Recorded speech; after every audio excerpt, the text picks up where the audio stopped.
এটার সিস্টেম অন্যরকম, ঠিক আছে। একটা থায় সাইডে দিয়া, ঠিক আছে, দুই সাইডে থায় চেয়ারের দুই সাইডে। আর এটার সিস্টেম হইলো এই যে এটা এমনি চাইছত ভিতরে আইয়া এটারে এই যে উঠুর হইল উড়াইবি গুড়ান দিয়া উড়াইয়া এই যে এটার ভিতরে হলুদের ভিতরে নীলার ভিতরে চাপা দিবি, চালু হয়ে গেছি। ঠিক আছে, এটা দিয়া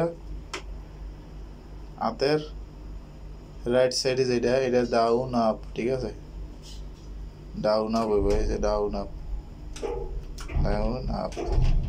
আর এটা হইলো সামনে হইলো টলি আউট, টলি ইন, ওই সাইডে লেফট সাইড, সাইডে রাইট সাইড, ঠিক আছে। আর এই আর কিছু না।